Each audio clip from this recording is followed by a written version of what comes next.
But I hadn't sewn. I made my dress in, like I said, the last thing that I had made before I met my husband, I met him at 22.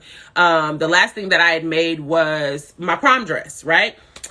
Meet my husband, and his mother is a seamstress. Okay, y'all, listen up. His mother is a seamstress. Actually went to school, right, to learn how to sew.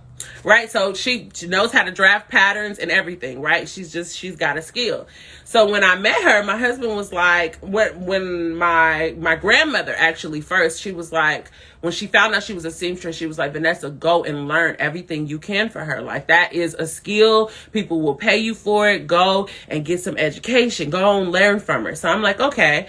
And my husband, same thing. He was like, my mom knows how to sew really good. It's just a good skill to have, which I already knew, y'all, because almost everybody in my family, you just have a sewing machine just cause, like, you got it just in case you need to use it. Right. And everybody in my family is taught to sew. Like, even my uncle, when he was in college, y'all, and like out on his own, he used to sew his socks up. Like, that's the way he saved money. He didn't buy new socks. If he washed them too many times, they got a hole, he'd sew them up. So sewing was just something that we were taught in my family. Most people in my family just got a sewing machine, even if it's sitting somewhere collecting dust, right? So I knew that, but they just pushed a hard line and was like, this is something that you could pick up, or more so improve on, right?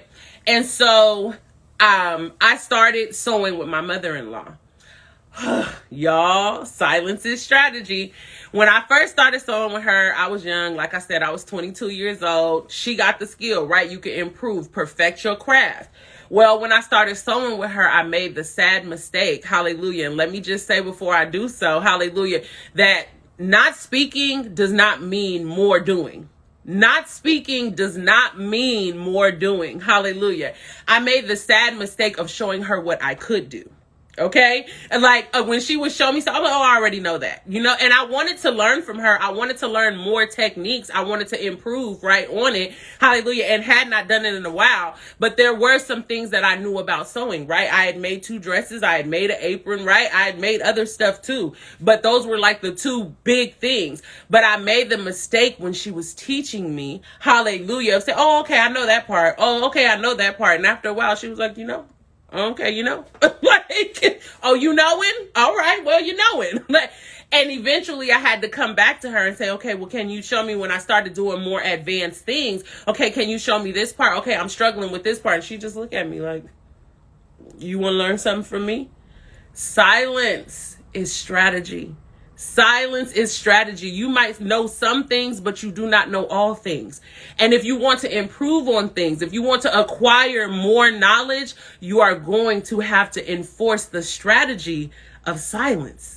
You're going to have to enforce the strategy of silence. And again, y'all, hallelujah, when I did finally start being quiet and not telling her what I already knew how to do, I started doing more to show her I already know how to do this part. Now, in my heart, my intention was right. I want you to show me what I don't know. But hallelujah, what you'll find is if you just let a person teach you across the board, you'll learn more of what you know. Now, when she shows me something or shows me a technique, hallelujah, that I don't know, or shows me how to do something, I just let her show me all the way. I did from step 1 all the way to 5. It doesn't even matter if I knew the first 3. I just sit back and I let her show me whatever it is so that I can have improved technique, so that I can acquire more knowledge. Silence is strategy.